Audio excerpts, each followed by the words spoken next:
we're gonna be in Genesis chapter 12 is where we're gonna pick up. I gotta get there myself. I'm sorry. What? Yeah, we're gonna start with verse 10 here in just a second. Verse 12, chapter 10.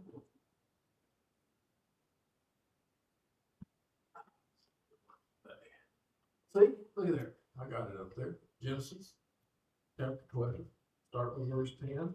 And today what we're going to talk about is Abram going to Egypt. Now, if you remember, God told Abram not to just to leave his land or his place in Haran. He told him not to take anybody with him, just him and his wife, and they were to go. But he also took Lot and his father when he first started out, and they all went with him. So Abram's not been able to follow rules completely. And we're going to continue to see that Abram's not perfect in this next story. So we're going to start with verse 10, and it says, "Now there was a famine in the land, and Abram went down to Egypt and lived there for a while because the famine was severe. As he was about to enter Egypt, he said to his wife Sarai, says, I know what a beautiful woman you are. And when the Egyptians see you, they will say, this is his wife. Then they will kill me, but they will let you live. Say you are my sister, so that I will be treated well for your sake, and my life will be spared because of you. When Abram came to Egypt, the Egyptians saw that she was a very beautiful woman. And when Pharaoh's officials saw her, they praised her. They praised her to Pharaoh, and she was taken to his palace. He treated Abram well for her sake. Abram acquired sheep and cattle, male and female donkeys, manservants, maidservants, and camels. But the Lord inflicted serious disease upon the Pharaoh and his household because of Abram's wife, Sarah. The Pharaoh summoned Abram. He says, what have you done to me? He said, why didn't you tell me she was your wife? Why did you say she is my sister so that I took her to be my wife? And now then, here is your wife. Take her and go. The Pharaoh gave orders about Abram and his men, and they sent him on his way, and with his wife and everything he had. So, does this sound like a familiar story that we've heard down the road? What kind of? We'll talk about that in a minute. First, what is a famine?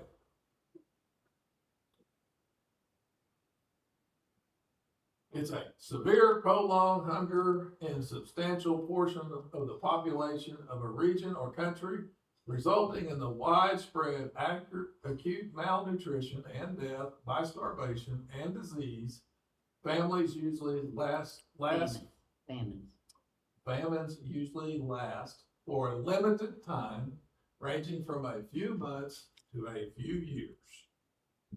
More people have been killed by famine than any other thing in the history of man. Famine. They just flat had no food. It's hard for me to imagine. So, have you ever been hungry? That's right. You think you're starving? Dying. Amen, sister. But have you ever been hungry because there was no food to get? No. Not really. Not really. I mean, my grandmother, she grew up she grew up right before the Depression, but she was, started being an adult just as the Depression really started. And she grew up through there. And my dad did too. And they never went hungry, but there was a lot of people that did. And she would get angry at us because she would plant this huge garden And we wouldn't all come and just pick it when she was ready for us to get it, because we're supposed to get that garden and can everything out of it. You need to hang on to it. Even after, when we finally cleaned out the house, did we still find some canned stuff in the farmhouse? Yeah, that she canned and had set back. You know, we don't understand famine. But I typed in a very, I thought was an innocent question. And I said, how many people in the United States die from starvation? I thought that was just a simple question, right? Government tracks everything. You know, I really could not find an answer. The answer that was circulated on the internet was like 20,000 people a year die from starvation in our country. But if you go and look at the statistics of it, it's like 0.0, I think it was 0.09% per 100,000 die of starvation in our country. If you take that number and work that number, and you go like we have 300 million, 320 million, something like that. And if you do the math on it, it really works out to about 3,000 people a year die of starvation. So where's the real number? So I got to, I told you, I fell in a hole. So I started reading about this. And they found out the population that is most susceptible to starvation is people that are over the age of 85. I'm going like, wait. But if you're over 85, are you really hungry? Are there days that you just really don't eat? Or maybe you don't have money for food and medicine. And what do you spend your money on? You're going to spend it on the medicine first and food second. It was really interesting, but also they added in the people in the nursing homes. Well, like Dad at the end, Dad couldn't eat. He couldn't swallow. Well, they would have considered that's dying from starvation because he no longer could swallow. So it was interesting that just in our country, how hard it is to track starvation. Famine. In 1959 through 1961. Hang on, I want to get the right country. I should have wrote it in. I think it was in Somalia or one of those countries like that. They had a famine. They lost 1 million people in that time period, flat out starved to death. China in the mid-50s, they had a starvation deal that they're not real accurate, but I think it was from 48 to 50. They lost between 15 million and 30 million people from famine, starvation. In the 1960s, they lost another 1 million plus people because of a flood that happened in the Yellow River Valley, that they died from starvation because they had not enough food. They become susceptible to disease, and then they died. What I'm trying to get to is famine is a scary thing. Now, do you think Abram understood about famine? I'm pretty sure they did. But that leads me on to what we're going to talk about next. Was Abram wrong to go to Egypt?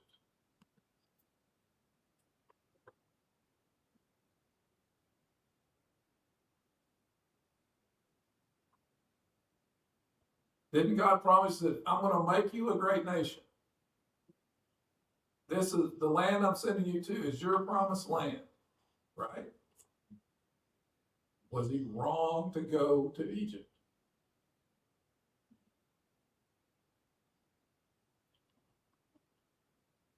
No takers, huh? If God sent him there, I wouldn't think it'd be wrong.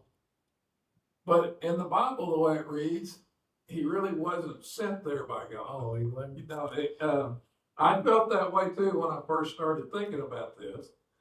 And it said in that verse 10, he said, famine in the land, and Abram went down to Egypt. He didn't say God sent him, and that Abram went.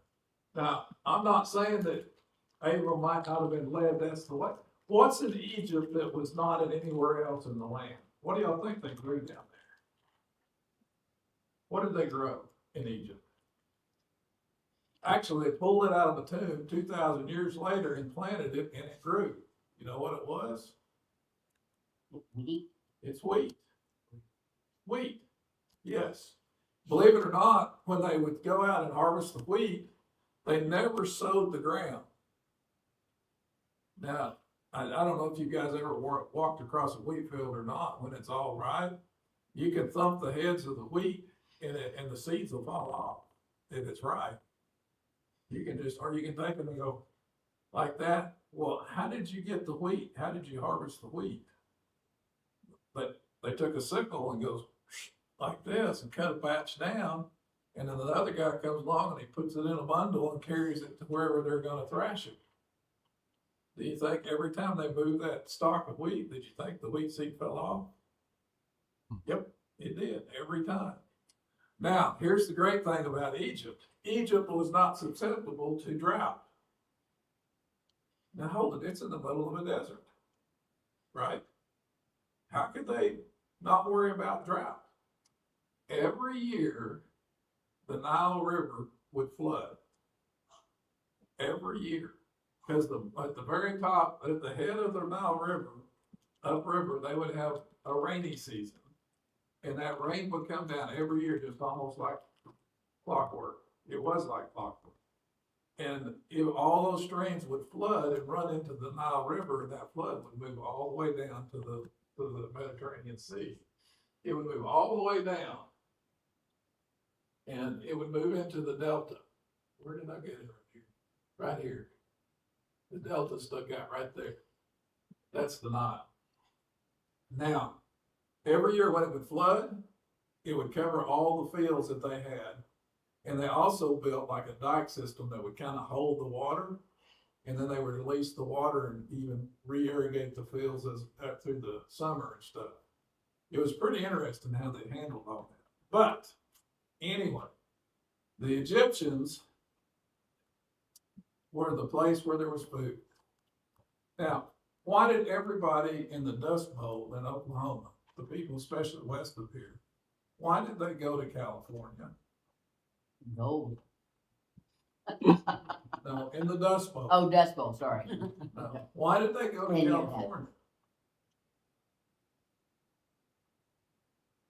My mom was born in California because of the Dust Bowl. Get away from the dust. The Dust Bowl, just as the Dust Bowl happened, California was running a campaign, an advertisement campaign of it was like a land of milk and honey. And it showed all the crops that were being grown out there, and they needed people to help come and move and help get all this going. It was pure coincidence. And that started a mass migration from western Oklahoma, Texas Panhandle, western Kansas, southeastern Colorado. There was a mass migration to California. You ever heard the book of Grapes of Wrath? And they all thought there was work, and they all thought there was plenty of food out there. And that's why they went that direction. Now, whoever created that ad campaign, it was real successful, but for the wrong reasons. The same thing with here, Egypt was the place of land of plenty. There was plenty of food. And it was a place they could go and have food and also be semi-safe, they felt. So that's where he was going. Now, this is where things start to happen. Okay? What was Abram's big mistake? He wasn't going to Egypt. What was his big mistake?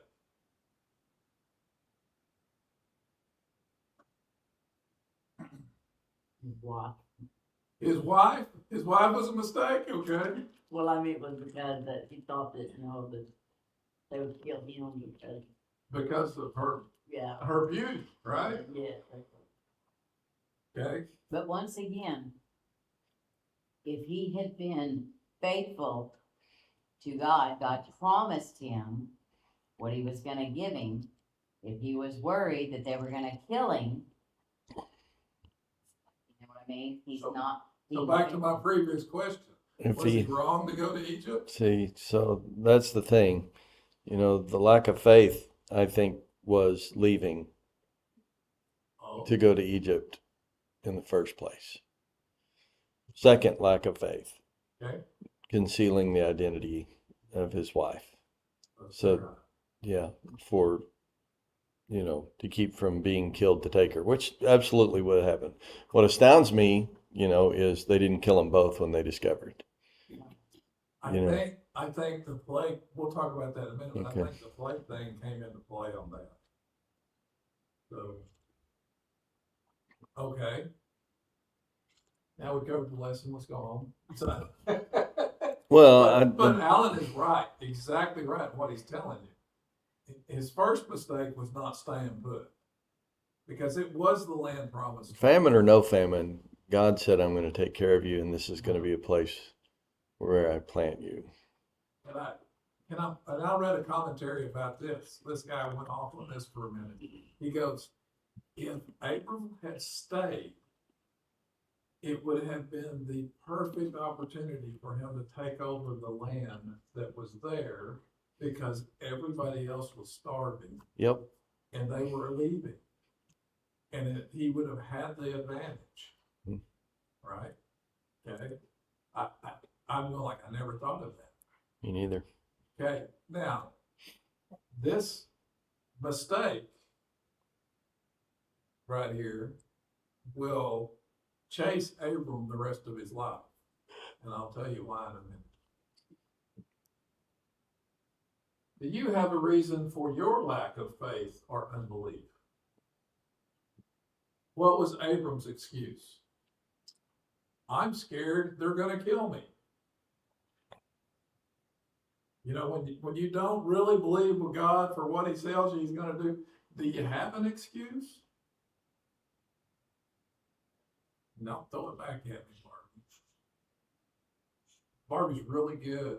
Like when I get sideways about something, she's really good about throwing all the stuff I teach back at me. And I don't like that. It's not fair.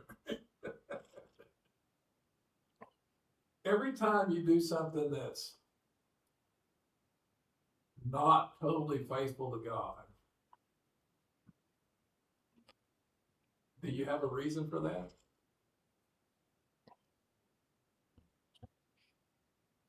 If they could do it. Yeah, not a very good one. Not a very good one. See, I'm kind of preaching to the choir right here, but My ag teacher used to drill us when I was in high school. Do you have a reason or an excuse? Mm. And he said, if you got an excuse, I don't want to hear it. If you got a reason, I'll listen. And most of the time it shut us up. because you know right away that it's an excuse. Yes. And what was Abram's reason for telling everybody that she was his sister and not his wife? He didn't want to get killed. He didn't want to get killed. And how could he be killed if God was already promised him? It's a conundrum, Big isn't it? circle. Yep, it's a conundrum or a sequential vortex, right? That's Chad Fielding's phrase, by the way. I just stole it. I've always loved it. Okay, I'm gonna be hard on her for a minute. Did she really believe what God told Abram?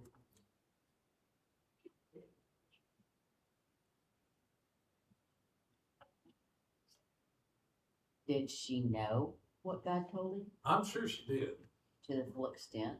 Okay, name me a wife that wouldn't ask, why are we moving 3,000 miles away?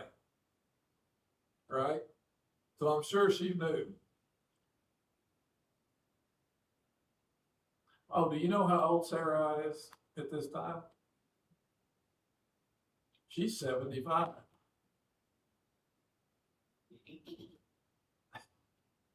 That's just the thing you wanna do at 75 years old, just Yeah. pack up and move. Yeah. Or go into some guy's harem.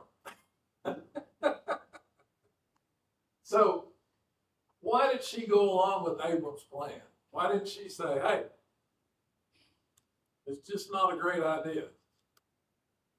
But from day one, was she a woman of faith that we know of or not? Or was it just, well, her husband was, so, yeah, she went along with him? Okay, when did you really find out that she had faith? Because we know the story of Sarah. At what point were you 100% convinced she had faith that God was going to do what He said He was going to do? She had her baby. Or when she became pregnant, right? I would say when she had the baby, because anything could have happened while she was pregnant, but Okay. when it was finally here, he had fulfilled the promise. And so then she's 100% convinced that her faith. So now would she have that kind of faith? I don't think so. Just going along what her husband said to do. Right. I'll go with that. I'll go with that. And why did she go along with it? Because he was scared he was gonna die, right? And again, he didn't have faith in God's plan. Why was she taken? It was because of her great beauty. I don't know, somehow she was stunning. You know, I don't know if she just had a different look about her or what it was, but Her evidently, blue eyes. She probably stuck out like a sore thumb. yeah. Just like if you were blonde haired, blue eyed in Japan, you'd be the Probably same so. way. Says, why was she taken? And it was because of her great beauty.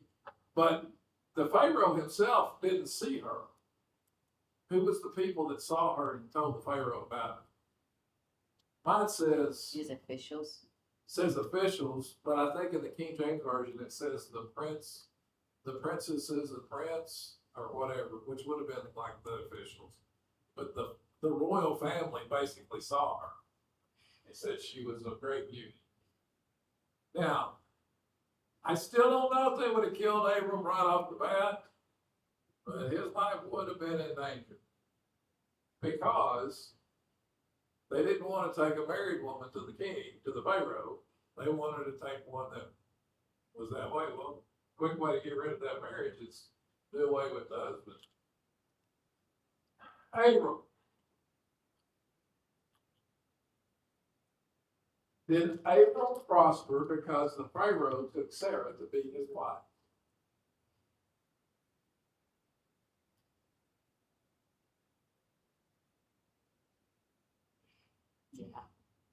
Yeah. Yeah, he did. Because it was like the Pharaoh was buying favor with one brother so that he could be, compensated for the loss of his sister, right? And so he gave him all these things. I think they listed some of them, didn't they?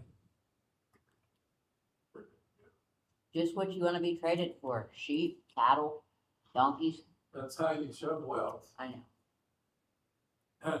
I think in the King James Version, I saw another guy take a whole sachet that there was male and female donkeys, and the male donkeys are listed at the first, and the female donkeys are listed at the last, and the whole reason is because they couldn't get along. It was pretty interesting. Yeah, but, they had to be separated, even in the Bible. See? I believe it, didn't you? So yes, he did prosper because the Pharaoh took. It also Sarah. doesn't say donkey. I know. We would say somebody that was smart. Mhm. I want to say both of these so bad. I'll leave it alone. But it was he and she. It was the he and she, yes, yes. So But God they- steps in. Huh? It wasn't they and them. No, no, it's he and she, He and not she. they or them. Y'all let it go. Let it go. Okay. But they were both. There is somebody else watching, there's two people. I didn't say anything. So, as with all of man's plans, best laid plans of mice and men, how does this get solved? God steps in. Now, God doesn't, now remember, Abram never was visited by God in Egypt. Also, we remember every time Abram went somewhere, what did he always do? He built an altar.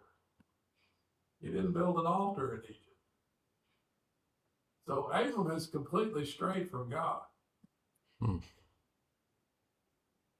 Remember that. Now, when he gets back to the land, he starts building an altar again. We'll talk about that in the next chapter. Now, God steps in, solve the problem.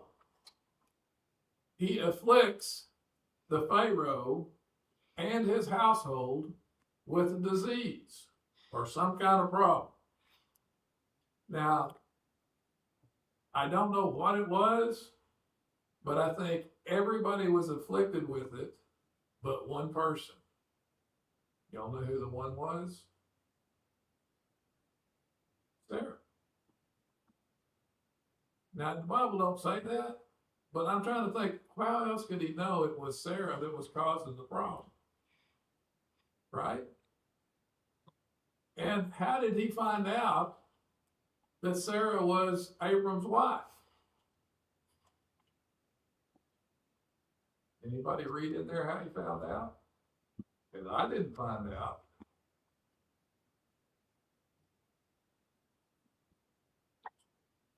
So somehow it's got to be inferenced that's the whole thing. I don't know if she came clean or what, but something happened.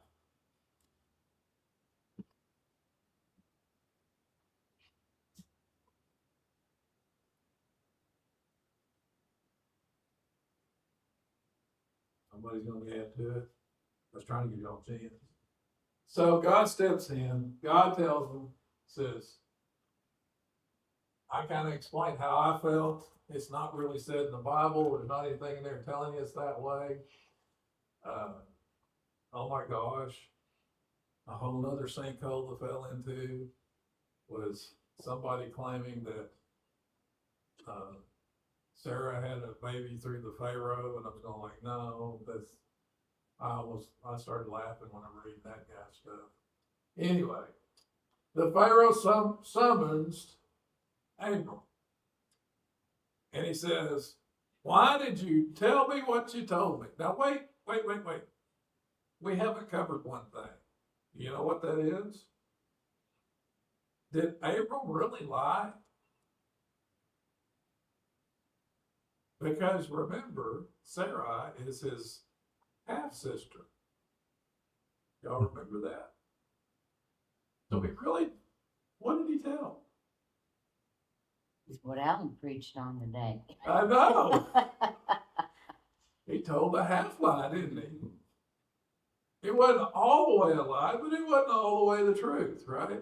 There's a legal term for that, isn't there, Alan? I don't know. I think it's like omittance of something. You know, you didn't give all the details. So he calls him up there, and like Alan said, I don't know why he didn't kill them both, the Pharaoh. But I really think it's because of the plagues and stuff already upon the Pharaoh's household. And he's thinking, if I kill these two, I don't want to know what's going to happen to us next. Just send them away. Send them away. I don't want anything they have back. Send them away with everything.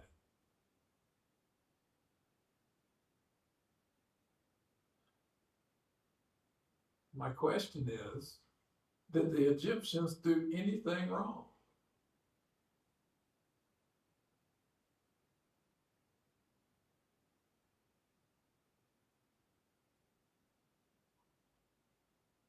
My next question is, then if they did nothing wrong, why did God punish the Pharaoh's household?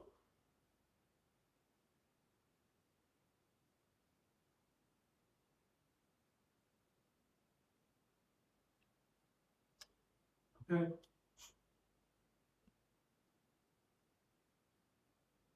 I put up there, did God punish the right people?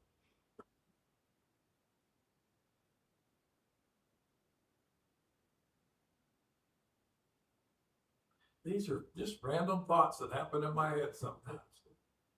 What do y'all think? Do you think, God didn't always right. there you go. I didn't really see it as punishment. I saw it as, um,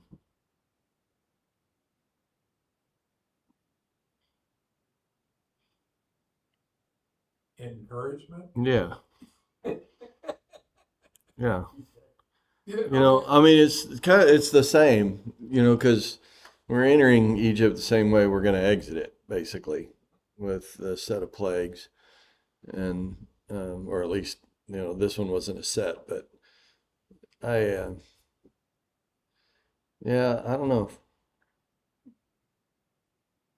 so, but I know that what I do, you know, gather from this is they were so afraid of plagues that they wanted everything that they touched, everything they just had to go.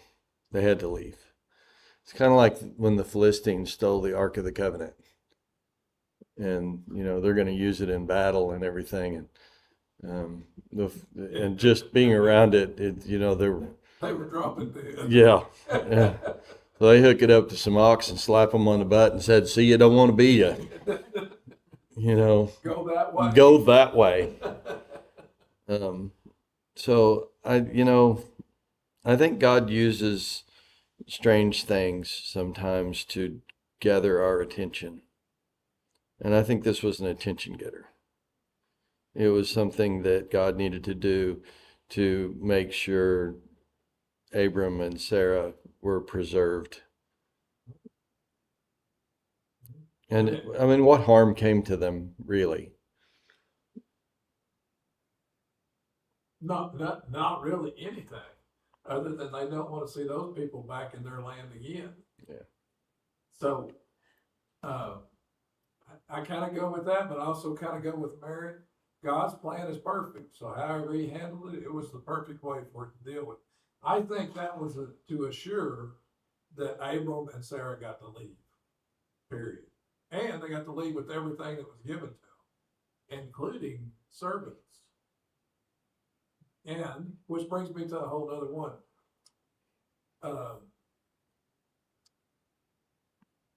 What was the maidservant or the handmaiden that Sarah gave Abram? Hagar. Hagar. Many that I read felt like Hagar came with those slaves. Hmm. And think about all the trouble that Abraham would have down the road because of Hagar. Lots. Well, there's nothing saying God gets you, he protects you, but there's consequences to what you do. To your decisions. He shouldn't have gone to Egypt. He to should begin have gone to Egypt. If he'd have made that decision from the start. What was the true driving fear? So this is the application. This is the end of it. So y'all ready? So here's the application. First off, when did fear overtake your faith? What was Abram's first fear? Y'all remember? I'll read it to you. Now there was a famine. That was his first fear. What did he really truly fear?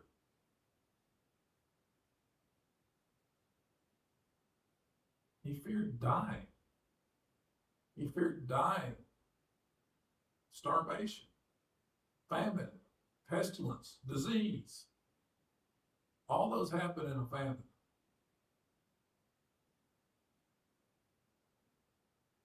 When is it okay to tell a half truth?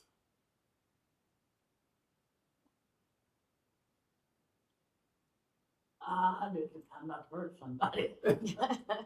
We all do. That sure tasted good. Now That's a baby. Well, tasted and good. Half truth, it tasted. And it was good, that's all I tasted. And that's a baby is not a half truth. It's 100%. It It's really is a 100%. baby. But what you're thinking in your head is, That is an ugly baby. Have you ever said that to him? What? Oh, yes, I have. hey, you would have said it when Zach was born. He's come here. Because Brad, when Brad first saw Zach, Brad goes, is his head gonna always look like that? Because he got stuck in the birth he canal. was for a stuck in while. birth canal a little while. He had a cone head. So they I were- never will forget, we was living in, Allen's when Donald was born. They called me down off the side and said, your wife's in labor, said, "But better come on, she's gonna have it pretty quick." I got up there and they was just bringing Donna out of the delivery room. Oh my How goodness. that baby was, and I said, what have I got there? I'm just like, oh my gosh. You know, when he first, Yeah. So you didn't get to see any cleanup or nothing. It was just here's That's your right. baby. Wow. I bet there was a tiny bit of shock going on Yeah. there. Well, I've told this before, but Brad, I delivered Brad. And being 19, I was pretty shocked how that all worked. Right off the bat. Yeah.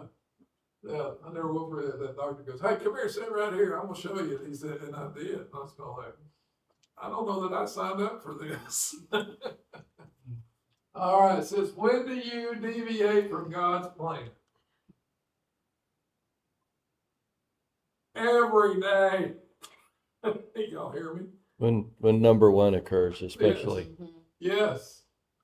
Yes. Most of the time, what prevents us from doing God's plan completely is fear. And what does God usually, when he wants you to do something, the first thing you hear is, fear not. Why? Because I'm with you. Fear not. But yes, fear will drive us away from God's plan. And fear will cause you to make decisions that's not in your faith. And let that be a lesson from this story of Abram. Okay. Here we go. Next time, we're going to talk about Genesis 13. They're marching back to the promised land. Any questions?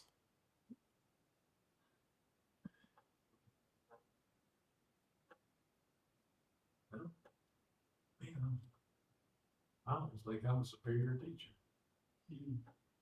By the way, the picture that we had at the first slide and this picture is an AI generated pencil drawing of it. That's all kind of cool. So, looks like my kind of drawing. All right, Barbie, dismiss us. Dear Lord Jesus, thank you for this day today, Lord. Thank you for, excuse me. Thank you for letting us come together this morning and again this evening, Lord, to understand more of your word. Lord, just be with all those that are on the prayer list. You know their needs and their wants. And Lord, just be with us this next week. Help us to go out and to witness to those, Lord, that need to hear about you. Lord, just keep us all safe and keep us warm during the weather and just continue to just spread your love to everybody. Thank you for all you do. Thank you for the blessings. And Lord, just help us to go and to be better servants to you. In Jesus' name I pray. Amen. Amen.